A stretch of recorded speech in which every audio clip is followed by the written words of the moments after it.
మాయల పకీరు ప్రాణము ఎక్కడో సప్త సముద్రాలు దాటిన తర్వాత చిలుకలో ఉన్నట్టుగా కేసీఆర్ గారి ప్రాణము టీఆర్ఎస్ పార్టీ బలహీనత బైంసాలో ఉన్నట్టున్నది.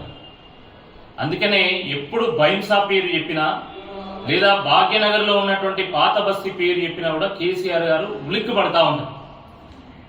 ఎందుకంటే కేసీఆర్ గారి ప్రభుత్వాన్ని వెనుక నుండి నడిపేటువంటి వ్యక్తుల సమూహం, శక్తుల సమూహం ఎంఐఎం అక్కడ బైంసాలో ఉన్నది. తొండ ముదిరితే ఊసరి వెళ్ళి ఎట్లయితుందో అట్లా కేసీఆర్ గారి అండతోని ఈరోజు ఎంఐఎం అక్కడ ఒక శక్తిగా మారి చివరకు ప్రజలు నిర్వహించుకునేటువంటి సభలు, సమావేశాలు కూడా అడ్డుకునేటువంటి ఒక పరిస్థితి వచ్చింది. బైంసాలో హిందువుల పరిస్థితి అయితే దినదిన గండంగా మారిపోయింది. కనీసం పండుగలు, పబ్బాలు కూడా జరుపుకోలేనటువంటి ఒక పరిస్థితి ఉన్నది. దీనికి కారణం కేసీఆర్ గారు కాదా అని అడుగుతా ఉన్నా.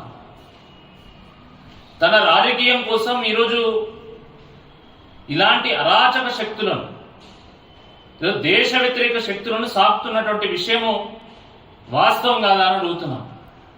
అయినా బైంసాలో అడుగు పెట్టొద్దనడానికి మీరెవరు? బైంసా భారత్లో భూభాగం కాదా? తెలంగాణలో భాగం కాదా? మీ అయ్య జాగీరా? ఈరోజు బైంసాలో అడుగు పెట్టడానికి పర్మిషన్ కావాలంటాను. ఇక పోతాంటే వీసా కావాలంటారా ఏంది? చాలా దుర్మార్గం ఇది. అంత పెద్ద సమస్య కాశ్మీర్నే పరిష్కారం చేసినటువంటి భారతీయ జనతా పార్టీకి ఈ బైంసా ఒక లెక్క కాదు. అసలు సిఏఏ మొదలు పెట్టాల్సిందే బైంసా నుండి. అయినా 19వ తారీఖు మేము పర్మిషన్కి అప్లై చేస్తే అక్నాలజ్మెంట్ కూడా ఇచ్చింది కదా. నిజంగా మీరు పర్మిషన్ నిరాకరిస్తే ఆ రోజే చెప్పాలేదా? మొత్తం అన్ని ఏర్పాట్లు చేసుకున్న తర్వాత స్వయంగా మహారాష్ట్ర ఉప ముఖ్యమంత్రి ఫడ్నవీస్ గారు ఇక్కడికి రానున్నటువంటి ఈ సమయంలో అనుమతి నిరాకరిస్తున్నామని ఎట్లా చెప్తారు మీరు? గతంలో బీజేపీ అక్కడ సమావేశాలు పెట్టలేదా? సభలు పెట్టలేదా?